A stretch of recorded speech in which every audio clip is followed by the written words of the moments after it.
All right, folks, this is it. The last segment of the 30 days, 30 trades segment that we were doing here. All right. Um, so this last video here is going to basically recap the last 5 trades we had to take. I actually did 6, but we're going to recap all of them there. So we're a little bit over 30 trades. We did 31, which is okay. Still a month long, right? But yeah, so we're going to go into recapping these last few trades here, wrap up the profits, and if you guys are interested in the next video, we're going to talk about wrapping up the taxation portion of trading and all that good stuff as well too. But that's some more information for another time. But again, for those of you who don't know, Eric here, Traveler Trading, like, subscribe, comment, all the above. What we're doing here in this segment again, 30 days, 30 trades, whichever comes sooner. Um, we've already hit the 30 trades part, so we're pretty much done with this segment. The goal was to do at least 1 trade a day, no more than 3. So I could do 1, 2, or 3 trades a day at the most. After that, I know I'm over trading, so I stopped trading. That's part of the rules. We are trading small cap stocks again, anywhere between 50 cents to $20. Sometimes maybe a little bit more, depending on the nature of the market. But essentially, that is what we are doing here. And so I'm recapping every day the trades that I'm taking for you guys that I'm also posting in the Facebook group for you guys to join for free as well too. Um, and additional that I provide for you guys. So click on the link tree below if you need all information. Help look at some of the strategies that I use and all that good stuff is all in there for you. But we're going to recap these trades here, and then we're going to go talk about where we finished in profit for those 30 days. Real time, real money, all the above, okay? So yeah, so let's kind of get into it. Um, the first trade that I took was on the 30th. So the reason why I had to recap everything into this one segment for you guys is because, again, I was out of town traveling when I was doing this trading. So I was in Vegas for a while for New Year's, things like that. So didn't really have time to do the recap videos after that because I had so much lined up afterwards. But now that I'm back, I can recap all the trades I took so that we can get into pretty much what I was looking at, the thought process behind it, and just kind of go from there. And now you guys see for the last 30 days in real time, these possibilities, of trading is there. So if you're ever questioning, is it really possible for someone to be that consistent in trading? Yes, it is. So far, so I can already kind of break the ice with the 6 trades we're going to go over. I didn't have any negative trades. And you'll see why here in a second. But also, too, the ones that we did have that were negative, it was only few and far in between. I think we only had like 3 or 4 trades that were red over the last 30 days. So not a bad percentage of winning there. All right. But let's go ahead and just jump into the charts here. Let me get them pulled up for us real quick here. So the first trade I took here from when we last came off our last segment was INTZ, which I got pulled up here. I took that trade on the 30th there. So let's kind of go back to that day. We are way ahead of it here. Voila. December 30th. All right. So let me see if I can get back to that alerts. And we'll take a look at that real quick here as well too. And again, for those of you guys who don't know or don't have the alerts, you might want to end up again getting them and you know utilizing them to the best of your ability. All right. So we got INTZ right here, pre-market trade there, 9% stake. That was pretty much the news on it. Had a little bit of volume there. And with this trade, with it being my only trade that I took that day, it was a pre-market move. So I ended up getting in this one after a little break. It wasn't a big percentage gain. I got in this bad boy here at 395. So let me pull it up here for you guys so you can kind of see what we were looking at here. Sorry if the visual is a little distorted here, guys. I had to switch out monitors, so things look a little bit different. I don't know if it's going to let me pull up the lines here. I don't need, there we go, trend lines. All right, so 395, right in this area.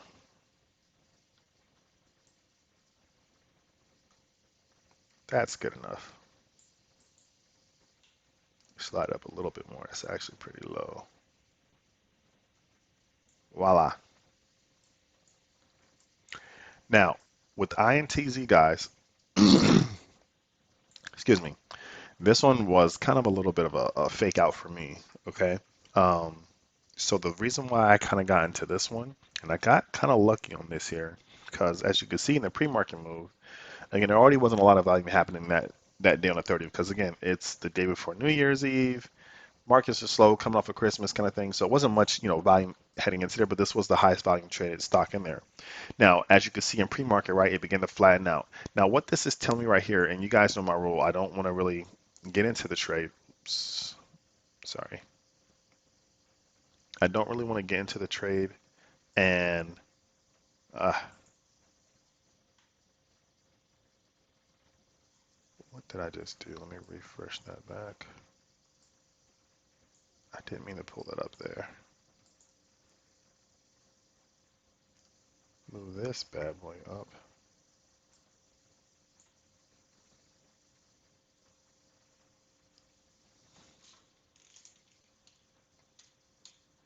Just do that. There we go. All right. So I don't really want to hold this trade over pre-market, ideally, right? And unfortunately, with this one here, I kind of had to. But the good thing about that, right, it was not much down risk to doing that. The reason why I say that is because if you can see here in pre-market, when it did grind out, I was still already in the green. And my stop amongst the opening bell was going to be pretty much if it broke beneath where I already had the support level. Because if you can see here, if you look left, all of this was from that initial pop-up, right? So the initial news that came out, and it was already giving signs of trying to retrace back to that level. This is important here, especially right here, because again, this is all green, right? So if these buy orders are getting taken out, then there's going to be nothing, no reason to even stay in the stock, right? So with having that support here in these lines, and entering in where I did at the 395, I just let it grind out for the opening bell. This is one of the times where I kind of broken my rule. And the reason why I had that because of the fact that not only was the volume thin, but I know that if it's thinning out and if it does break my entry point, because where I was at was a pretty good entry point. As long as it didn't go below 350 here, I was pretty much fine because this right here is like a little warning zone for me, especially off of that first alert there, and it just grinds out. I'm knowing that this here hasn't got filled yet, so if it does, and if I'm getting in at this point, especially as the moving averages are starting to come into the favor of the down of a downward here, it's probably lights out at that point, especially if the value either comes in heavy or comes in light at the opening bell. Because again, opening bell, guys, as you know, these first hour or two of the trading day is really the most important because that's when things are, taking place. So if I have rapid value movement downwards, then cut my losses. But luckily for me, this thing played out just great. It was a small little $125 profit. The reason why I got out of it because it did halt for a little bit, and I did miss quite a bit of it in some quick moves. But I just wanted to get that first little pop segment there um, of that initial break. I didn't want to hold it too long because again of where I entered at, and I know that this new high right here, guys, is going to be what? Like I said in the last segment, that new high that you break, whether it's pre-market or a high of day, needs to become support level, which again, eventually it did, as you can see right here, right? I don't know if I have another, let me draw a line. As you can see right here, it eventually became the new support. And as you can see, this bad boy just grinding along there until eventually it didn't pop anymore and it started to fade down as it naturally would. Like I tell you guys, these are small cap penny stocks. Don't expect these things to fly to the moon and stay there. Get your profits and get out. So yeah, so that was a really key level there. Those two. It's really easy to, as these things are taking place, guys. It's pretty easy to draw those levels. So that's why I tell you guys when the alerts pop up, boom, you see the spike has a volume spike, whether it's news or not. Let it pull back and do what it does to start to establish that level of support and that level of resistance. So you know what parameters you're working with into. Okay. And again, I want to see momentum, right? I want to see that pop of that break. Because when I know that that happens, then that means buyers are coming in and that new high is going to become the new level of support and let it stay bullish. And look at that. It did, you know. I had my risk to reward right here. I knew that if it broke down, I was going to exit and it did. And so let it play out, and boom, it played in my favor. That's just how I rolled with that stock. And again, your strategy is going to change depending on how you trade and the approach you're taking to each stock. Little things that you learn that I teach you guys in the course, you'll be able to utilize to your advantage, knowing what you know. All right. So that's INTZ. The next one we did here on the 31st, which was New Year's, was HOLO, and also did BDMD. All right. So let's take a look at those bad boys here. And for those of you that don't know, the indicators that are being used or the isolators is just a Squeeze Pro and the Vortex indicator, which are just two that I like to use. You don't have to use these. You can use other ones that you might want to use depending on how you trade. And if you don't know which ones to use, I break down for you guys in the indicators section of the course how each one of those works and what you're going to utilize them for. If you're trend trading, if you're momentum trading, they're all in there that shows you how to do that. Okay. Um, Again, you don't need to be indicated out, guys. You only need a few. You don't need to be bogging yourself down with indicators. So let's get into this here real quick with HOLO on the 31st, which was right here. Pull that bad boy up. All right. So HOLO was a quick little break there for me. That was a good little, what, $600 profit. I got in this bad boy at like 784. It wasn't like nothing spectacular because I got into it right at the opening bell. Let me pull this up here. And forgive me if I sound a little nasally, guys. I am coming from under a little strep throat from all this traveling. Usually happens when I'm out and about and don't get a lot of sleep. But hey, sometimes it's well worth it. All right, let me get this pulled up here for you guys. All right. So 784.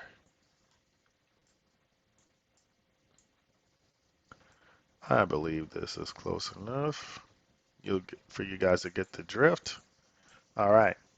So let's take a look at this. Here we have HOLO pre-market. Let me take a look here real quick and see if we had any uh, news on that alert the next day. Oh, I mean, it was the first one initially out on the pre-market. So probably why it was on my eye there. And then, you know, watch the patterns that I'm gonna watch for. Again, what am I looking for? Either a break or upward swinging the movement. More than likely, it's not going to show in here because trading you don't unless you use a certain amount of indicators unless you have like the full version of it, and I don't have it anymore. But more than likely here, if you look on the volume weighted average price, this is more than likely where the brew crossing was at because a lot of times this is where things begin to form here. So I entered in on this aspect here, knowing that we had this momentum swinging up. And I didn't want to get too greedy here. This was a little short trade too. I only made like a $605 profit here. But as you can see, it went all the way to the nines, but it didn't break pre-market. And again, guys, if I'm going to enter in at a point where if I'm entering in at a point where it's not breaking a previous high, I'm not going to stay in the trade. I'm going to just take my little meat of the move, and if I miss it, I miss it. If not, it's okay. Um, you can plan on the next trade. But I know if I'm entering here, I got to stick to the rules of respecting that level and either take my profits or risk that it's going to get knocked down and I'm going to, lose that money. So I'd much rather be safe than sorry here at this point, which is what I was thinking. And so I went ahead and took my profits, especially since the fact that it never, got any kind of boost whatsoever. Um, Gave it some tries here, too much of a bounce, not enough of a pop. So I pretty much took my money and left. So HOLO was a really quick trade because you know it basically showed its colors really quickly within that little 45-minute time frame, and I wasn't going to stick around for that, which is good because look what happens. It gapped down, tried to fill, and just played out and headed down. Which again, what we know is going to be happening because again, these are small cap slash penny stocks, guys. But the better you get at pattern recognition and understanding how the market makers are trying to manipulate these things, the better you can play it in your favor to the direction of the price movement of the stock. Okay. On top of other things that you might know. Again, since there was no news, I don't have a real strong conviction. This is more like a C plus setup, really. Which again is why I took my profits when I did with that one. Um, It wasn't no need to hang around. But then we got BDMD that came through. We got that alert there, I believe around the same time.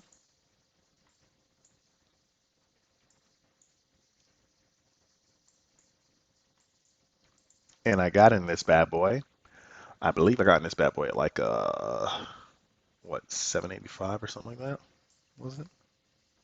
I gotta look and see when I got BDM. Um, but that one was a good little profit there as well too. I think the same aspect happened with that one. I wasn't trying to hold it forever because it was the 31st. Honestly, guys, I really just wanted to get in and get out. I didn't want to hold it for too long because of it being the holidays, and that was kind of questionable about what the volume was going to be. So I did get in this bad boy at $7.85. This was a small little, 13% gain. It wasn't much. So let me get it pulled up here for us real quick.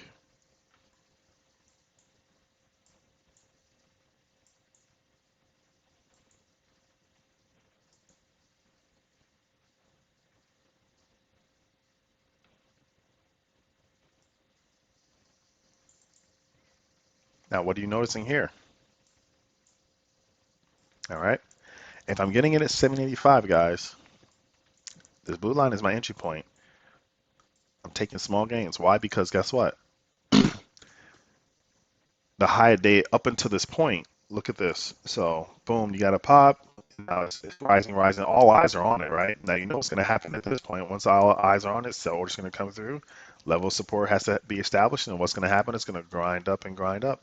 And what happens here? It boom pops into high day. So I enter in right at that time frame at this higher day, which I enter in right here, 785, hoping that this become a level of support. If it breaks below my risk to reward, which would essentially be, somewhere around this area or worst case scenario around this area. So I'm at like almost a 50%, risk to reward if I'm going to use that as a level. But again, you make your own levels according to your own risk management. But let's say I enter in here, right? This becomes support.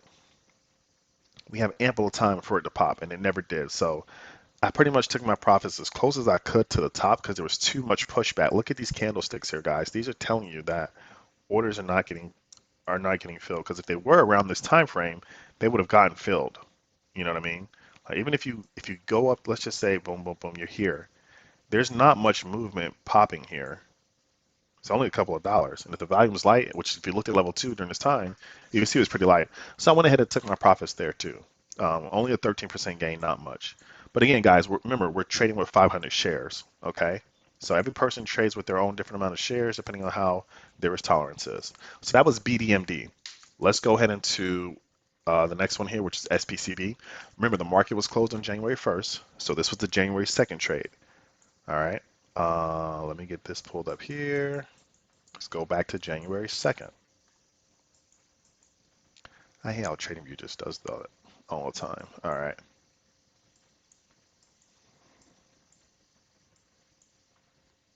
All right. Here we are, January 2nd. So with this trade here, let me see if I can remember looking at this part on the journal here. And that's another thing too, guys. If you're not journaling your trades, especially if you've been doing this for, I'd say probably less than like 8 years, and you're not journaling your trades, you're not going to see no progress. You're going to be stuck in the same loop for all eternity, and that will be annoying. Trust me, it's tedious, it's annoying. I hated journaling when I first started, but it is a requirement. Don't let no one tell you different. All right, um, unless you have like a photographic memory or something. Excuse me. Then you may not need it, but other than that, all right, here we go. All right, so SPCB.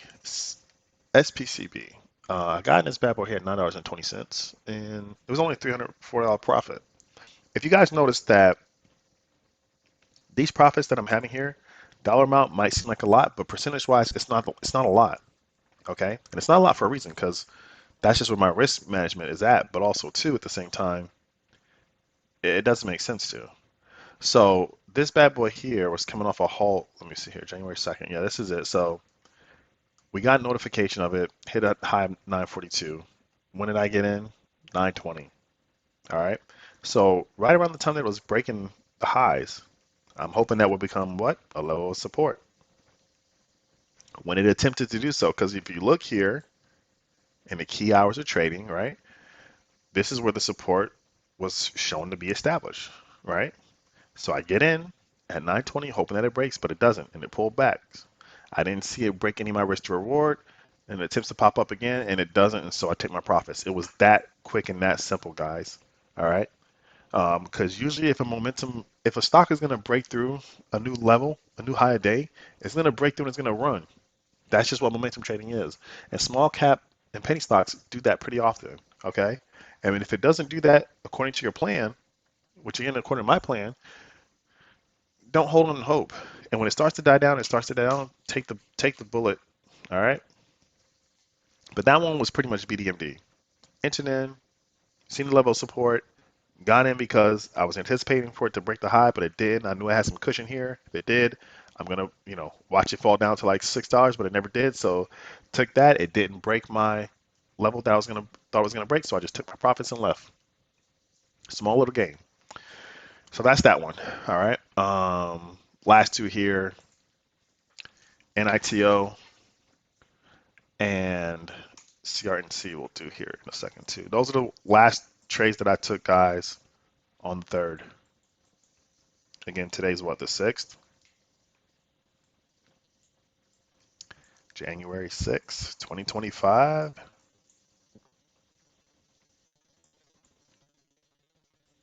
All right, so let's pull this bad boy up. Friday, January 3rd. Here we are.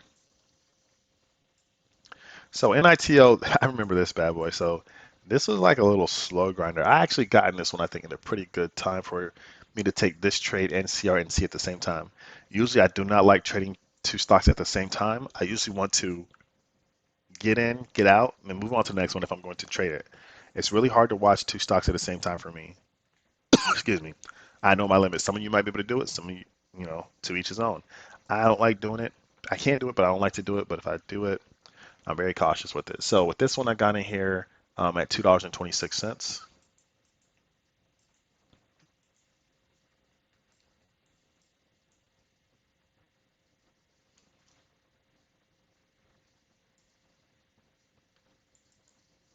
which was a pretty decent entry and a pretty decent hold. Excuse me. All right. So I did kind of let this one grind out a little bit because I was, again, trading both of them. So, yeah, here we are. Let me try to shorten these down because these indicators don't really need to, or these isolators don't really need to be that big for you guys. If you have any questions about the isolators, ask me later on. But here we are, right? Not in this bad boy in pre-market. I wait for opening bell. Opening bell, we had a huge spike up. It broke a high, and guess what? I entered in. Um, right at a good time. I just, I really kind of pulled the trigger on this one to enter in right here at this point because of the fact that I knew it was opening bell. And I did see that the level 2 and the squeeze pro indicators and isolators were beginning to show some sign of strength in a bullish signal. And for it to do it at this point, based on where it came from pre-market, ideal risk to reward ratio to me. Because again, $2, and change for 500 shares is worth me risking for it to drop down to like 150. That's some good risk management for me in my portfolio. So anyways, got into this trade. Boom, we had the pop up, and it just kind of stayed and grinded out through there. This one, I pretty much got like roughly, I want to say like a good $300 gain. Wasn't much of a percentage gain either, but yeah, good move and a good hold. The new level of, again, new level of the new high day became the new level of support right here for a while. So see, guys, if you kind of understand this, it's repeating itself kind of over and over and over, right? But the more you're in the market, the more you'll see this, all right, and you'll begin to develop your how you want it to be to fit to make it be profitable for you as much as you want. Okay. Last one here, real quick, we're going to cover it's the CRNC. Then we'll get into the recap of where we're at and how we finished up the 30 days, 30 trades segment. Okay. Finish this one. Technically the 31st trade, but it did end on a good note. CRNC, we got called out, and this bad boy just ran for a minute. Let's see here. Yeah, look, I mean, we got this thing at like 6:45 in the morning, right? Got it pretty early. So if you weren't in this bad boy in pre-market, kudos to you. What day was this? This was the third, right? Yeah, so here we are. Pre-market, now look, we got it way back here. 6:45. So I got in this bad boy here at $13.87. This was a little $2,600 profit for me pretty quickly. So let me draw those lines for you. And this is why looking left is important, guys. Oh,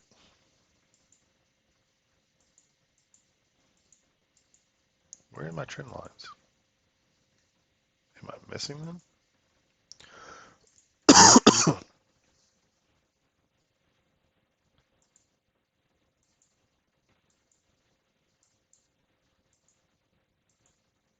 Oh, there we go. All right, $13.87.